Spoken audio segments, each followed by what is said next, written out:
I'm announcing my candidacy for the United States Senate.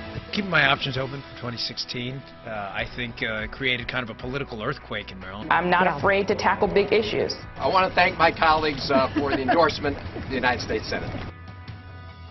Boy, the Maryland political scene is looking at a big shakeup in 2016. Yeah, it's been a little more than a week now since Maryland senior Senator Barbara Mikulski made her retirement announcement, saying she will not seek re-election in 2016. And it looks like this rare open U.S. Senate seat is already creating a political free-for-all. New at 5:30 tonight, we are joined by NBC News political director and Meet the Press moderator, Chuck Todd. Chuck, already a couple of names officially in this U.S. Senate race. We have House Democrats Chris Van Hollen and Donna Edwards. How many more can we expect, and does jumping in this early help these two? Well, I think that's going to be the key. You know, Chris Van Hollen and Donna Edwards are both afraid if other candidates get in. You got a Congressman John Delaney, wealthy congressman, another that's in a district that neighbors Chris Van Hollen's. If he gets in, that wouldn't be very helpful to Van Hollen. Could help Donna Edwards. Then again, the mayor of Baltimore. Some people have talked about Mayor Rawlings Blake getting into this race. If she does, that would complicate perhaps Don Edwards' path. I assume, though, I wouldn't be surprised if it really at the end of the day becomes a two-person race between Van Hollen and Donna Edwards. And under those circumstances, I think it's going to be very close. But you got to give on maybe perhaps on demographics, the progressive lean of the Democratic primary electorate. You got to maybe say Donna Edwards might be the slight favorite, but boy, it's going to be two very well-respected House Democrats going up against each other. Looking from the primary head to a general election, we did catch up with Republican Congressman Andy Harris today, and we asked about if he's thinking about giving up his first district seat in the House to run for Senate, and here's what he said about the timing of a decision. It's really going to depend upon how the field shapes out with everyone else in the race. So we're just watching to see who gets in the race. Again, what their timing is, who the candidates are, and as well as who's going to get in on the Republican side. But I think there is an opening. If this turns out to be a three-way race, as the last race was, I think there's an opening. So there's Republican Andy Harris. We're coming off of Republican Governor Larry Hogan's upset win last November. Does the fact that 2016 is a presidential election year help or hinder that kind of GOP momentum here in Maryland?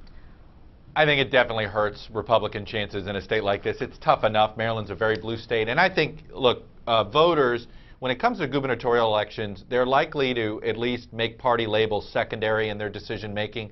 When it comes to a vote for the U.S. Senate, I've noticed over the years, no matter the state, party label becomes more primary in their choice, particularly in a presidential year. That's why I think you're going to see some big name Republicans, Andy Harris, I think people like that, they're going to look at it, but they may be hesitant to do it. Andy Harris probably has a good chance of holding his House seat. He's still going to have a tough fight for re-election, but he has a better chance probably of holding that House seat than winning a Senate seat without some other entity happening. He brought up a three-way race. What does that mean? He wants some third-party candidate to the left of the eventual Democratic candidate to somehow siphon votes off and make, say, 45% for a Republican a winnable number. That's a tough thing to bank on. So we'll see, but I think Democrats in a presidential year, very heavy favorites to hold the seat.